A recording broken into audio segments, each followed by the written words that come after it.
کسی نے مجھ سے مسئلہ پوچھا کہ بھئی یوتھ کلب والوں کو آپ کیسا سمجھتے ہیں؟ میں نے کہا بہت اچھا کام کر رہے ہیں ماشاءاللہ. انہوں نے کہا نہیں وہ ان سے کسی نے مسئلہ پوچھا ہے. اب پتہ نہیں ان سے پوچھا بھی ہے کہ نہیں پوچھا, لوگ غلط خبریں بھی پھیلا دیتے ہیں. لیکن بالفرض پوچھا بھی ہو, یہ جواب بھی دیا ہو, میں فرضی ایک مثال دے رہا ہوں, ہو سکتا ہے نہ ہو, کیونکہ جب تک پوری تحقیق نہ ہو کسی کی طرف کوئی بات منسوب نہیں کی جائے. تو یوتھ کلب والوں کو تو میں بھی بڑا سپورٹ کرتا ہوں, بہت اچھا کام کر رہے ہیں. انہوں نے کہا وہ نماز جو سکھا رہے ہیں لڑکیوں کو, وہ کہتے ہیں مرد اور عورت کی نماز میں کوئی فرق نہیں ہے, کوئی حدیث اس بارے میں نہیں ہے. تو میں نے کہا دیکھیں یوتھ کلب والے بڑا اچھا کام کر رہے ہیں, یہ فروعی مسائل کی وجہ سے کسی کو برا کہنا تو ٹھیک نہیں ہے. یہ چھوٹی نماز تو پڑھوا رہے ہیں نا. تو کہتے ہیں پھر آپ کے پاس کیا دلیل ہے؟ میں نے کہا یوتھ کلب والوں سے پھر میری پیغام پہنچا دیں, میرے سے بھی رابطے میں ہیں اور بڑے اچھی طرح, لیکن میں بحث کرنا نہیں چاہتا کسی سے ان مسئلوں میں. ایسا نہ ہو میرا یوتھ کلب والوں سے عورتوں کی نماز پہ مناظرہ شروع ہو جائے. تو میں نہیں چاہتا میری صلاحیت ادھر استعمال ہو اور ان کی صلاحیت میرے خلاف استعمال ہو. جو کام وہ پازیٹو کر رہے ہیں ان کو کرنے دو, جو ہم کر رہے ہیں ہمیں کرنے دو. لیکن جو عام آدمی مجھ سے مسئلہ پوچھنے آئے گا تو میں اس کو دلیل دے دیتا ہوں. میں کہتا ہوں بھائی اگر وہ آپ کو یہ دلیل دے رہے ہیں کہ عورت مرد کی نماز میں فرق کیا ہے, تو آپ بتاؤ کہ بھی علماء سے ہم نے یہی سنا ہے. وہ علماء جو مجتہدین کو فالو کرتے ہیں, جو اپنی رائے پیش کر رہے ہیں, ان کی بات میں نہیں کر رہا. جو مجتہدین کو فالو کر رہے ہیں صدیوں سے, وہ یہ کہتے ہیں عورت سمٹ کے نماز پڑھے گی, تو ہم ان علماء کے فتوے کو فالو کریں گے. رہا مسئلہ دلیل کا, تو ان سے کہیں بھائی اس کی کیا دلیل ہے؟ اگر آپ کہتے ہو کہ عورت سمٹ کے نماز پڑھے گی, اس پر کوئی حدیث نہیں ہے, بار بار میں سوال اٹھاتا ہوں, اب تک کوئی جواب کسی نے نہیں دیا. اس کی کیا دلیل ہے کہ عورت صفا مروہ میں چلے گی, دوڑے گی نہیں؟ کہیں بھی حدیث میں نہیں ملتا کہ عورت چلے گی. بلکہ حدیث میں تو یہ ملتا ہے, جیسے حدیث میں ملتا ہے جیسے میں نے نماز پڑھی ایسے پڑھو. تو ہمارے اہل حدیث کیا کہتے ہیں؟ بھائی نبی نے تو سمٹ کے نہیں پڑھی ہے تو عورتیں بھی سمٹ کے نہیں پڑھیں گی. تو بھائی اسی طرح حدیث میں آتا ہے خذوا عنی مناسککم, صحیح حدیث ہے, جیسے میں نے حج کیا ایسے حج کرو.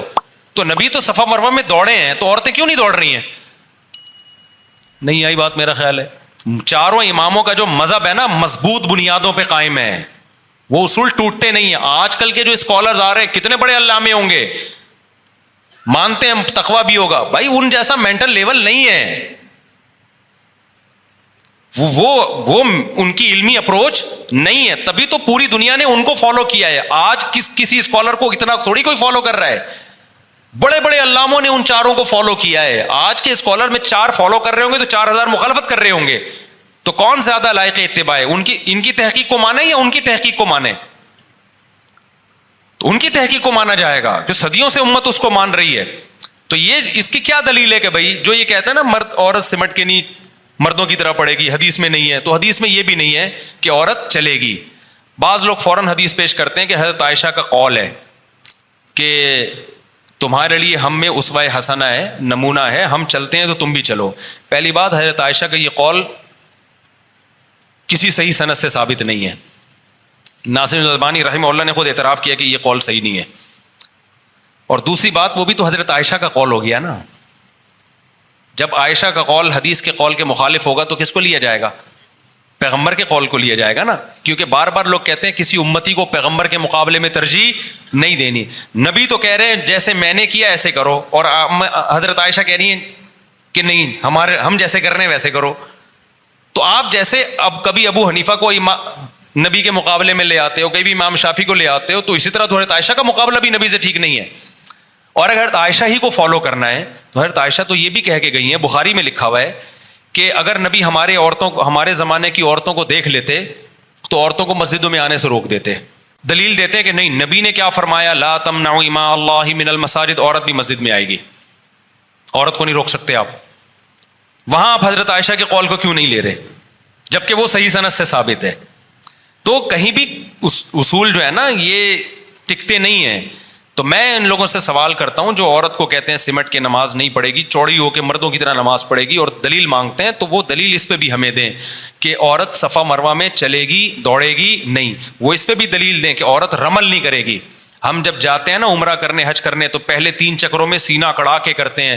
عورت سینہ نہیں اکڑاتی, حالانکہ نبی نے تو سینہ اکڑایا ہے, اور نبی نے فرمایا کہ جیسے میں نے عمرہ کیا حج کیا ایسے کرو. تو عورت کو بھی آپ حکم دیں. نبی صلی اللہ علیہ وسلم نے زور سے لبیک کہا, عورت کیسے لبیک کہتی ہے؟ آہستہ لبیک کہتی ہے. کوئی دلیل نہیں ہمارے پاس. عبداللہ بن عمر کا ایک قول ہے, وہ بھی ضعیف سند سے ہے, وہ بھی صحیح حدیث نہیں ہے. تبھی میں نے کہا تھا کہ آج کل کے جو نئے نئے اسکالرز آ رہے ہیں نا، اب یہ اجتہاد کر کر کے ہر اجماعی مسئلے کو چینج کریں گے. تو ہمارے پاس کیا دلیل ہے صفا مروہ میں چلنے کی؟ اجماع امت. کیا دلیل ہے بھائی؟ صدیوں سے اسی طرح ہوتا چلا آ رہا ہے. امت گمراہی پہ جمع نہیں ہو سکتی. امام بخاری نے ایک روایت پیش کی ہے کہ اسلاف سے کہ ایک خاتون مردوں کی طرح نماز پڑھتی تھی. ہم کہتے ہیں یہی دلیل ہے کہ ان کے علاوہ ساری عورتوں کی طرح نماز پڑھتی تھی. ٹھیک ہے نا؟ تبھی امام بخاری کو ایک خاتون ملی، ان کا تذکرہ کر دیا. اور پھر چاروں اماموں کا اجماع ہوا ہے اس کے اوپر. پھر وہی جیسے صفا مروہ پہ چلیں گی، دوڑے گی نہیں. کیوں؟ اجماع امت ہے بھائی. لبیک آہستہ کہیں گی، کیوں؟ اجماع امت ہے. تو اسی طرح صدیوں سے سعودی عرب میں بھی آج سے 100 سال پہلے آپ جائیں تو ان کے بوڑھوں سے پوچھیں، وہ کہیں گے ہمارے یہاں بھی عورتیں سمٹ ہی کے نماز پڑھا کرتی تھیں. تو یہ تو اب چینج ہوا ہے سعودی عرب میں. جیسے صدیوں سے 20 ہو رہی تھی، اب 8 کر دی انہوں نے، 10 کر دی. تو صدیوں سے جو چیز چلی آ رہی ہے وہ ٹھیک ہے، جو آج چینج ہو رہی ہے وہ ٹھیک نہیں ہو سکتی. سمجھتے ہو کہ نہیں سمجھتے ہو؟ تو اب کیا ہوا ہے کہ میں نے ایک پیشگوئی کی تھی کہ دیکھنا اب جو جدید جو اسکالرز آ رہے ہیں نا، وہ اجماعی مسائل کو چینج کریں گے اور وہی کہیں گے کہ اس پہ کوئی دلیل نہیں ہے. اور میں نے ایسی پیشگوئی کر دی تھی کہ دیکھنا کچھ اسکالرز فتویٰ دیں گے کہ عورت صفا مروہ میں چلتی کیوں ہے، عورت دوڑے گی کیونکہ چلنے کی کوئی دلیل نہیں ہے. تو مجھے فتویٰ مل گیا ناصر الالبانی رحمہ اللہ کا. انہوں نے باقاعدہ فتویٰ دیا ہے کہ عورت دوڑے گی صفا مروہ میں، اور دلیل یہی دی ہے کہ نبی جب دوڑے ہیں، اور بلکہ اس سے بھی اوپر کی دلیل دی ہے. بھائی جب نبی دوڑے ہیں، بلکہ حضرت ہاجرہ وہ تو خاتون تھی نا، حضرت ابراہیم کی زوجہ، تو جن کی سنت میں ہم دوڑ رہے ہیں وہ تو عورت تھیں. تو عورتوں کو تو اور دوڑنا بنتا ہے. اب جب انہوں نے فتویٰ دیا نا تو لوگ حیران ہیں، بھائی یہ تو زندگی میں کبھی ایسا ہوا ہی نہیں. تو سعودیہ ہی کے مفتیان کرام میں ان پہ رد کیا. انہوں نے بولا بھائی یہ تو اجماع امت سے ثابت ہے، اس پہ دلیل کی ضرورت نہیں ہے. تو ہم کہتے ہیں حضرت یہ بھی اجماع امت سے ثابت ہے کہ عورتیں سمٹ کے نماز. آپ پرانے فتاوی میں کوئی ایک قول تو کسی مجتہد کا دکھا دو. ہم آپ کو دکھائیں گے ابو حنیفہ کی کیا قول ہے، امام شافعی کا کیا قول ہے، امام احمد کا کیا قول ہے، امام مالک کا کیا قول ہے. یہ سارے بڑے بڑے محدثین تھے بھائی. امام احمد تو امام بخاری کے استاذ ہیں. آپ آج کے اسکالر، اچھا پھر لوگ کیا کہتے ہیں ہم دیوبندیوں مفتیوں کو نہیں مانتے. ہم مانتے ہیں وہ فلانے مفتی وہ عربی ہیں. بھائی میں نہیں کہہ رہا ہمیں مانو، امام احمد امام بخاری کے استاذ ہیں، ہم ان کا فتویٰ پیش کر رہے ہیں. کمال کی بات ہے دیوبندیوں سے بغض میں امام ابو حنیفہ کو بھی چھوڑ دیا، امام مالک کو بھی چھوڑ دیا، امام احمد کو بھی چھوڑ دیا، امام شافعی کو بھی چھوڑ دیا، اور کسی عربی کے فتوے کو فالو کر رہے ہیں. اور لیبل کیا لگا رہے ہیں کہ دیوبندیوں کو کیا پتا، ان بر صغیر کے مولویوں کو کیا پتا. جو بھی علم حاصل کرے گا نا، وہ چاہے بر صغیر کا ہو، چاہے وہ انڈیا کا ہو، چاہے وہ بنگلہ دیش کا، اس کو سب پتا ہوگا. جو علم حاصل نہیں کرے گا وہ مکہ کے اندر بھی پیدا ہوا ہوگا نا، اس کو پتا نہیں ہوگا. تو اس لیے ملتے جلتے ناموں، میں نہیں کہہ رہا کسی عالم کی شان میں گستاخیاں کرنا شروع کر دیں، کسی عربی یا کسی سلفی. علماء سب ہمارے لیے قابل احترام ہیں، لیکن اختلافات میں کرو گے کیا؟ قرآن و سنت کی اس تشریح کو مانو گے جو ان ائمہ نے تشریح کی ہے. سمجھتے ہو کہ نہیں سمجھتے؟ بار بار میں یہ مضمون اس لیے بیان کرتا ہوں، اپنا منجن بیچنے کے لیے نہیں، صرف اس لیے یہ مضمون بیان کرتا ہوں کہ قرآن و سنت کے نام پہ امت کا شیرازہ بکھر رہا ہے. امت ٹوٹ رہی ہے بے لگام اونٹ کی طرح. کبھی کوئی ادھر سے فتویٰ نکل کے آئے گا، وہ کہہ رہے قرآن و سنت، وہ کہہ رہے قرآن. ہمارے مسقط میں ایک دوست ہے میری، ان سے بڑی بحث ہوتی رہتی ہے. انہوں نے کسی عربی عالم کا مجھے ویڈیو بھیجی، کسی سلفی عربی عالم تھے، لال رومال، بڑے خوبصورت ماشاءاللہ. انہوں نے کسی نے مسئلہ پوچھا کہ کیا ہم پر لازم ہے کہ ایک فقہ کو ہم فالو کریں یا مجتہدین کو فالو کریں؟ انہوں نے کہا کلا، ہم صرف قرآن و سنت کے پابند ہیں. تو انہوں نے کہا دیکھیں کتنی مضبوط بات ہے. میں نے کہا یہ بات بہت مضبوط ہے، لیکن اس کے پیچھے یہ پیغام ہے کہ وہ قرآن و سنت کے پابند نہیں تھے. یہ ہیں باقی وہ کیا کر رہے تھے؟ وہ قرآن. اور میں نے کہا سعودی عرب میں جب تک فقہ حنبلی قانونی طور پر مضبوط تھا نا، سعودی عرب میں دین میں تحریف کا راستہ نہیں کھلا تھا. علماء پابند تھے. سعودیہ ہی کے بڑے عالم سے کسی نے پوچھا کہ آپ فقہ حنبلی پہ فیصلہ کیوں کرتے ہیں، قرآن و سنت پہ کیوں نہیں کرتے؟ انہوں نے کہا ایسا سوال کر رہے ہو جیسے فقہ حنبلی قرآن و سنت کے علاوہ کسی اور چیز کا نام ہے. ٹھیک ہے نا، تم ایسا احمقانہ سوال. لیکن ہوا کیا ہے، جب فقہ حنبلی کو سعودیہ میں چھوڑا گیا ہے نا، تو قرآن و سنت کے نام پہ اب کیا ہو رہا ہے، عرب ملکوں میں اب یہ ہونے لگا ہے کہ گورنمنٹ جس چیز کو حلال کرنا چاہتی ہے نا، اپنی مرضی کے مولوی لا کے قرآن و سنت کا لیبل لگا کے مارکیٹ میں چلتا کر دیا. جیسے کہ پاکستان میں تو بہت پہلے سے ہو رہا ہے. اگر پاکستان میں گورنمنٹ ایک فقہ کی پابند ہوتی نا، یا ایک کی نہ ہوتی، کم از کم اس کی پابند ہوتی کہ چاروں فقہ سے خروج کرنے کی آپ کو اجازت نہیں ہے، اتنی بھی پابندی ہوتی، تو یہ جو عدالت میں قرآن و سنت کے نام پہ تحریف کا راستہ کھلا ہوا ہے، یہ راستہ نہ کھلتا۔ اب جج گورنمنٹ پتہ کیا کرتی ہے؟ ایوب خان نے پہلے یہ کیا تھا، ایوب خان کو دوسری شادی پہ پابندی لگانی تھی، تو اس نے کیا کیا بھائی، یہاں کے مولویوں سے فتویٰ لیا، سب نے کہا بھائی حرام ہے، پابندی نہیں لگا سکتے آپ۔ اس نے کیا کیا، جب پابندی لگانی ہے، لبرل سیکولر حکومت بنانا ہے پاکستان کو، ایک لبرلزم کی طرف لے کے جانا ہے، مصر سے مولوی منگوائے، انہوں نے قرآن و سنت کو آڑا ترچھا کر کے نا فتویٰ دے دیا کہ ایکچولی ہم کیا کرنا چاہ رہے ہیں کہ دوسری پہ پابندی نہیں لگا رہے، ایکچولی اس کی کچھ حدود متعین کر رہے ہیں، اگر بے لگام چھوڑ دیا جائے لوگوں کو تو کیا ہوگا کہ ہر آدمی 4 8 لے کے گھومنا شروع کرے گا، عورتوں کے حقوق ضائع ہوں گے، یہ ہو جائے گا، ایسی لمبی چوڑی اس کی پوری تحریر ہم نے پڑھی ہے۔ وہ گھما کے نا، وہ جو مصر سے چند مولانا لوگ بلوائے انہوں نے، تو اس نے یوں ایکچولی اس کو یوں کر کے نا پہلی بیوی کی اجازت ضروری اور قرآن و سنت کے لیول لگا کے قانون بنا کے تھوپ دیا ہمارے اوپر۔ اگرچہ ہم پہ اثر، مجھ پہ تو بالکل بھی اثر نہیں ہوا، لیکن لوگوں پہ کیا کر دیا، بولو نا، تھوپ دیا۔ اس لیے علماء کہتے ہیں بھائی اگر لگام نہ دی نا ان لوگوں کو، لا جو صدیوں سے مرتب ہے اس کا پابند نہ بنایا، تو مولوی کو کون سنبھالے گا؟ مولویوں میں بھی تو 2 نمبر ہوتے ہیں، تو 2 نمبری کا دروازہ کم نہیں ہوگا بلکہ کھلے گا۔ جس مولوی کے دل میں لالچ ہوگی، اب دیکھو میں جب فتویٰ دیتا ہوں تو میں علماء کے سامنے جواب دہ ہوتا ہوں کہ یہ آپ نے نکالا کہاں سے ہے؟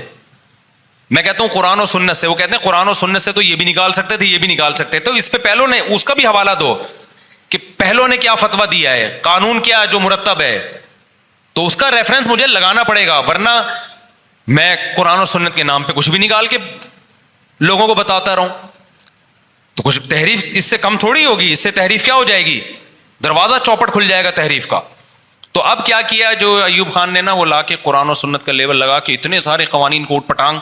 پھر علماء نے کہا کہ عورت شوہر جب مرتا ہے تو عدت بھی ہوتی ہے، 4 مہینے 10 دن ہے، طلاق ہوتی ہے، تو عورت کہیں اور نکاح نہیں کر سکتی، 3 مینسز کا آنا ضروری ہے۔ تو اس نے ایکچولی کر کے نا کہ قرآن نے 3 مینسز کا کہا تو 3 مینسز کے 90 دن بنتے ہیں، تو ہم نے نظم کی وجہ سے، ایک لا مینجمنٹ کی وجہ سے 90 دن بنا دیا اس نے، اور پھر قرآن کی آیتوں سے ہی نکالا۔ اب دیکھو قرآن میں طلاق مرتان، 2 دفعہ طلاق، تیسری دے دی تو اب رجوع کا حق نہیں ہے۔ دوسری طرف قرآن میں آتا ہے جب میاں بیوی میں جھگڑا ہو تو دونوں میں صلح کی کوشش کرو۔ اب اس نے 2 آیتوں کو آپس میں مکس کر دیا۔ جو مصر سے سیکولر قسم کے مولانا آئے تھے نا، انہوں نے کیا کیا، اب لوگ علماء سے مسئلہ پوچھتے، صحابہ تابعین سے بھی پوچھتے تو یہی جواب ملتا، جو بھی طلاق دے گا طلاق میں ریورس گیئر نہیں ہے۔ اس نے کیا کیا، 2 آیتوں کو مرج کر دیا کہ اصل میں قرآن یہ ایکچولی، جیسے غامدی صاحب ایکچولی کر کے نا سامنے والے کو ایسا وہ مسحور کر دیتے ہیں، جادو، وہ کہتا ہے یار علم تو کس کے پاس ہے، ان کے پاس ہے علم تو اصل میں، حالانکہ وہ پوری امت کے اجماع کے خلاف آپ آیت کی تفسیر کر رہے ہوتے، اس میں ایکچولی اور اس طرح کی چیزیں نکال دو تو بچتا ہی کچھ نہیں ہے۔ دلیل کی دنیا میں مضبوط نہیں ہوتا، وہ کسی صحابی کا وہ قول نہیں ہوتا، سارے صحابہ کے، 4 اماموں کے، اور جتنے بھی بڑے بڑے اسکالرز گزرے ہیں جنہوں نے دین کو سمجھا، ان کی ساری تحقیق ایک طرف ہو جاتی ہے اور یہ ایک نئی تحقیق سامنے آئی ہوتی ہے، تو علماء کیسے مانیں گے اس کو بھائی؟ پھر لوگ کہتے ہیں بھائی اگر امت اتنے عرصے سے گمراہ رہی ہے تو آج ہم کو کوئی صحیح راستہ بتا رہے تو مان لو نا بھائی، یہ امت اتنے عرصے سے گمراہ رہ ہی نہیں سکتی، یہ بات ہی غلط ہے، یعنی یہ امت، نبی آخری نبی ہے، امت گمراہی پہ جمع ہوگی نہیں۔ قرآن و سنت نے پہلے تو اس کو ثابت کیا ہے کہ یہ بات ہی غلط ہے کہ سارے غلط تھے اور 4 آدمی صحیح ہیں، یہ ہو ہی نہیں سکتا۔ تو اب کیا کیا، ایکچولی کر کے نا انہوں نے کیا کیا، قرآن کی 2 آیتوں کو ملا دیا آپس میں۔ ایک طرف قرآن میں آتا ہے وَإِنْ خِفْتُمْ شِقَاقَ بَيْنِهِمَا فَابْعَثُوا حَكَمًا مِّنْ أَهْلِهِ وَحَكَمًا مِّنْ أَهْلِهَا، میاں بیوی میں جھگڑا ہو جائے تو دونوں کی طرف حکمین آئیں گے، فیصلہ کریں گے، صلح و صفائی کریں گے۔ انہوں نے کیا کیا، انہوں نے کہا جو دھڑ دھڑ طلاقوں کا نظام ہے نا، یہ طلاقیں دے دی، یہ شریعت میں ہے ہی نہیں، لہذا دے بھی دی تو اس کا کوئی اعتبار نہیں، بلکہ جب بھی جھگڑا ہوگا بے شک طلاقیں ہی ہو جائیں، پہلے یونین کونسل ان کے درمیان میں بیٹھ کے کیا کرائے گی، صلح و صفائی۔ دونوں آیتوں کو آپس میں کیا کر، حالانکہ وہ ایک الگ آیت ہے، وہ طلاق سے پہلے کے بارے میں ہے، لیکن صاف الفاظ نہیں لکھے ہوئے کہ طلاق سے پہلے یہ کرنا ہے، کیونکہ یہ تو کامن سینس کی بات ہے نا کہ جھگڑا جب ہوگا تو صلح جب ہی ہوگی نا جب وہ میاں بیوی ہوں، طلاق کے بعد تو میاں بیوی رہے نہیں ہیں وہ، یہ تو کامن سینس کی بات تھی. تو ایسی سینس کی باتیں کامن سینس کی قرآن تھوڑی ان کو بار بار ہائی لائٹ کرے گا. تو قرآن نے کہا بھائی دونوں میں جھگڑا ہو تو پہلے سلو کی کوشش ہو. تو انہوں نے کہا بھائی دونوں میں جھگڑا ہو اور طلاق ہو بھی گئی تو قرآن تو کہہ رہے پہلے کیا کوشش ہوگی؟ سلو کی. اب سلو میں قرآن کہہ رہے اس خاندان کا, انہوں نے کہا یہ خاندان تھوڑی یونین کونسل ہی بنا دو نا, خاندان کے ٹینشن سے ہی بچت. اب پاکستان میں جو عدالتوں میں قانون چل رہا ہے وہ یہ چل رہا ہے کہ جب آپ طلاق دیتے ہیں تو عدالت نہیں مانتی اس طلاق کو. وہ تو لوگ عدالت کو نہیں مانتے, مفتیوں سے فتویٰ لے لیتے ہیں اس لیے, ورنہ کورٹ میں جو لا ہے وہ یہ ہے کہ یہ طلاق کنسیڈر نہیں ہے, بلکہ یہ طلاق کے پیپر پہلے یونین کونسل میں جائیں گے, یونین کونسل کے لوگ آئیں گے اور وہ دونوں میں سلو کی کوشش کریں گے, 90 دن کے اندر ہو گئی تو وہ طلاق کالعدم ہے, اگر نہیں ہوئی تو پھر یونین کونسل اس طلاق کو ویلڈ مانے گی تو ہوگی, وہ بھی ایک ہوگی ورنہ نہیں ہوگی. یہ اب امپلیمنٹ اس لیے نہیں ہوا اس قانون کا کہ یونین کونسل والا بھی کون سا آ رہا ہے بیٹھ کے وہ بھی گھر بیٹھا ہوا ہے, اس نے کہا ہو گئی نہیں ہو گئی, ہمیں تو پیسے مل رہے ہیں.